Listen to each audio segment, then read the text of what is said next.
درود به همه دوستان عزیز و فالوورای گلم. قرار شد که توی این کلیپ بعدیمون دوستی از همون خواسته بودن که نحوه بستن روتور و بالشتک و قسمت برق 220 ولت یا همون دی سی رو براتون توضیح بدم. این موتوری که تعمیر کرده بودیم، این روتور میشه دوستان گلم، این هم که پروانشه. اینو گفتم اگه بد ببندین، این بد اینجا بهش میگن مثلا روتور زده، یعنی روتور سابیده، بهش بسابه توی بالشتک. به مرور موتور مشکلی شما متوجه نمیشید، ولی یه خورده آمپر میکشه و داغ میکنه و شروع میکنه به قول گفتنی سوزوندن آلمیچر یا بالشتک. اینو باید خیلی دقیق ببندین عزیزان. این روتور رو پروانه‌ش هم اگر شکسته باشه، این پروانه هم یدکیش هست، میخرید عوض میکنه. این اگر باد نزنه به آلمیچر بالشتک داغ میکنه، داغ بکنه بستگی به تایمی که داره امکان سوزوندن موتور هست، سیستم برقی، یعنی همه بالشتک رو.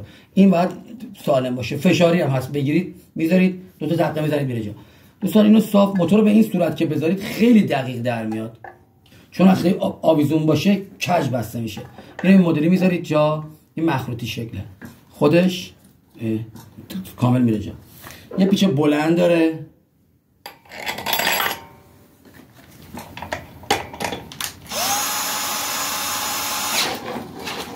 میبندهش. جهتش هیچ فرقی نمیکنه، ولی توی بالشتک باید سیم کشی که اومده بیرون قسمت بالای موتور قرار بگیره. اینو خیلی آروم که به جایی که برخورد نکنه زخمی بشه میذاریم اینجا.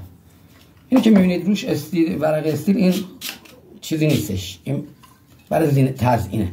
این ببینید لبه ها رو نگاه کنید، همه رفته داخل، نیم سانت رفته داخل پوسته. ایضا وقتی که اینو میخوام ببندین، همیشه مثلا اونجا اون قسمت کاسه نمد بود پشت این روتور که موقع روغن بریزه میاد اینجا میریزه، متوجه میشید. میخواین ببندین، بوربرنگ رو حتما چک کنید، بوربرنگ صدا نده، خراب نباشه، قیمتی نداره، میتونید تعویض کنید خودتون. بعد حتما باید ببینید جای بوربرنگ اینجا گشاد میکنه به مرور زمان، باز میسابه و سیمپیچیتون میسوزه. اینم چک کنید. اگر دیدید خراب شده، بعضیا تراشکارا براتون بوش میزنن، با بوربرنگو ببرید بوش میزنن. اگرم نبود میتونید اینا میفروشن، یدکیشو تکی میفروشن، میخرید عوض میکنید. سیمپیچی رو از قسمت این دسته های موتوره باید رو به پایین باشه که دسته موتور روش بسته میشه رو شاسی. به سمت پایین موتور این سیما رو در میارید، ببینید راحت میذارید میره جا. عزیزان این بوربرنگ باید بشینه کف این جا. الان ببینید نزدیک نیم سانت مونده هنوز برسه. باید با چند تا ضربه، من چکشگیر بیارم، چکشگیر بردم. بعد عزیزان اینجوری آروم آروم همه طرفش میزنید تا بشینه کف. 4 تا پیچ بلند داره این، چون استاریه اتصال بدن هم میده. اینا رو صاف باید قرار بگیره. یه واشر فنری هم زیرش داره، میبندید. ببخشید واشرش افتاد.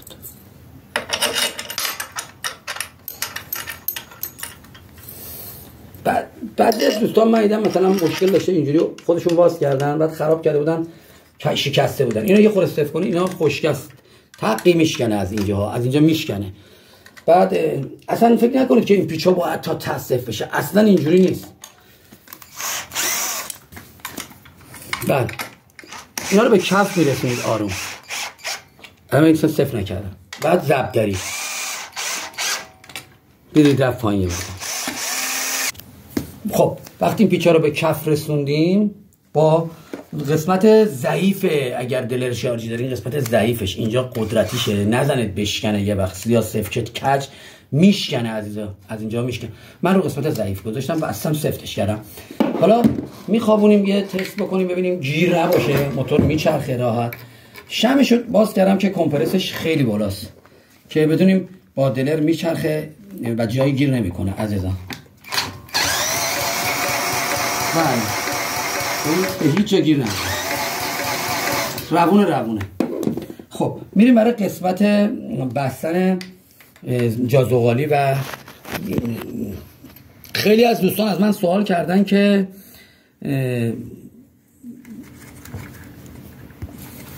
رگولاتور سیم قرمز و سفید داره یا قرمز و مشکی. قرمز که همون مثبت میشه. گفتن جازوغالی به کدوم قسمت زغال بسته میشه؟ همیشه جلوی پشت موتور که وای میستید سیم قرمز سمت چپتونه، یادتون باشه. اگر اینو برعکس بزنین اتفاقی پیش نمیاد، موتور نمیسوزه ولی بهتون برق نمیده، فکر میکنید رگولاتور سوخته.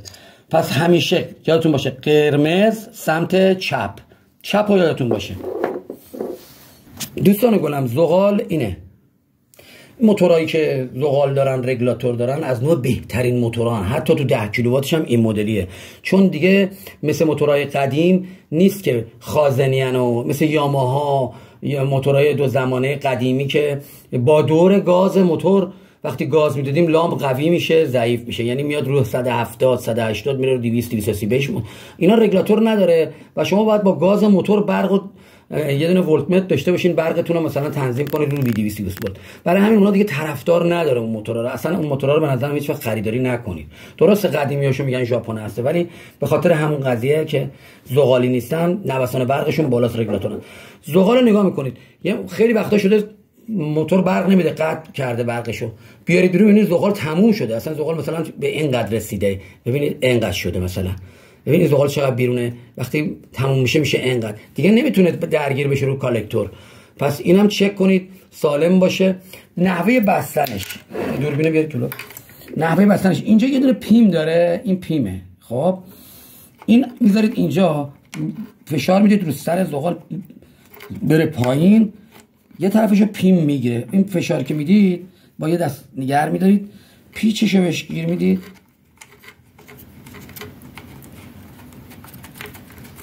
تموم شد. این الان بسته شد. پس دستتون روش باشه که موقع کج بسته نشه، نشینه روی کالکتور. زغال باید قشنگ بشینه روی کالکتور.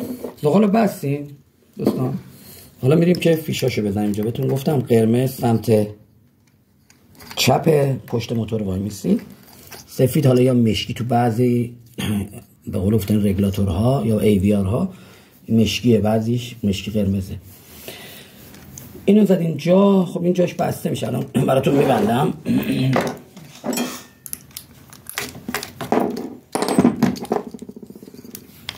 این سری هم توضیح داده بودم براتون که اگر یه موقع آمپرتون، چون حالا بازه بهتون میگم، آمپر دستگاهتون ولتمترش رو 200 ولت وایساده بود یا 180 ولت، یه پیچ ریز اینجا داره با یه پیشگوشتی ریز ساعتی، اینو بچرخونید، آمپر رو نگاه میکنید، موتور روشنه. اینه که باز کردید فیشات جایه، موتور روشن. عقربه رو آوردید رو 220 230 این تنظیم میشه. بعضی موقع نوش هم که میگیری یا اونی رو 200 بعد تنظیمش کنید. خب اینو میذاریم جا.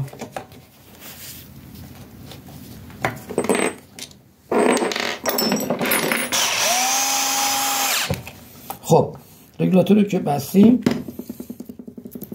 سوکت رگولاتور 4 تاییه.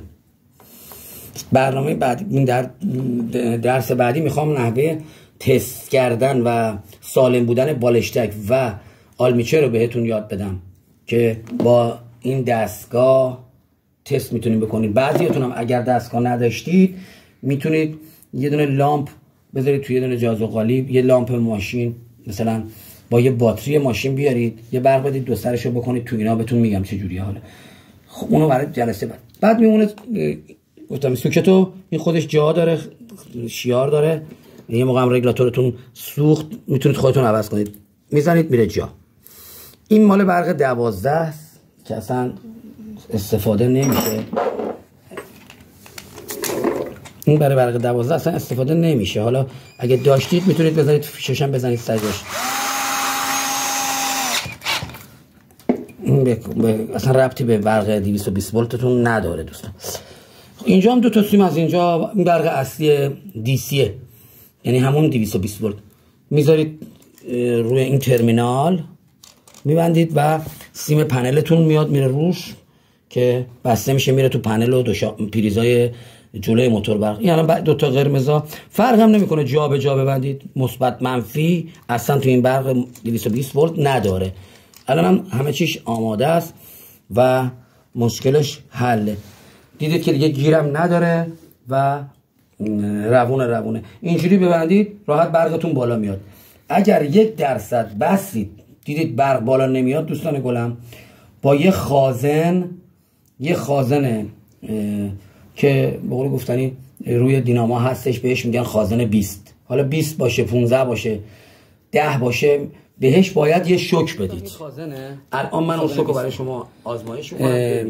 اگر بعضیا خازن ندارین میتونید باتری ماشینتون رو باز کنید، مثبت منفیشو بیارید بزنید به اونجا. ببینید الان این خازن رو من میکنم تو برق شهری، این الان خازن پر برقه، اگه مثل شوکر عمل میکنه، اگه من بزنم به هم برقش خالی میشه. بریم تا بهتون نشون بدم نحوه شوک دادن به بالشتک. مواظب باشید دستتون رو نگیرید، اینو بگیرید پرتتون میکنه عقبا، خیلی قویه، توش پر برقه.